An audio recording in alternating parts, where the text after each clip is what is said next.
ما اسمك؟ هذا عتيق. وما اسمك الآخر؟ اسمي الآخر الصديق. وهل لك اسم آخر؟ كلا. إذن لم أقصدك أنت، فهناك شخص آخر. أخبرني، ما هو الشيء الذي ليس لله وليس عند الله ولا يعلمه الله؟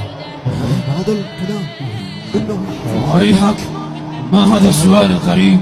لقد ازددت كفرا إلى كفر. يا عمر، نعم أجب عن سؤالي الراهب. نعم، قل ما لديك. ما اسمك؟ عمر.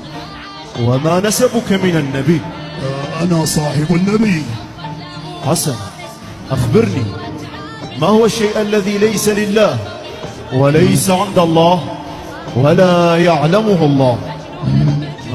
إن الله يعلم كل شيء ولا يخفى على الله شيء. ليس بجواب. لقد حضر من كنت تطلب، فاسأل من الأسئلة ما شئت. ما اسمك؟ اسمي عند اليهود أليا، وعند المسيح إيليا، وعند أبي علي، وعند أمي حيدرة. وما نسبك من النبي؟ إنه أخي وابن عمي وأنا صهره. قسما بعيسى إنك أنت مقصودي وضالتي. أخبرني، ما هو الشيء الذي ليس لله وليس عند الله ولا يعلمه الله؟ ما ليس لله فإن الله تعالى أحد ليس له صاحبة ولا ولد. وأما قولك ولا من عند الله فليس من الله ظلم لأحد.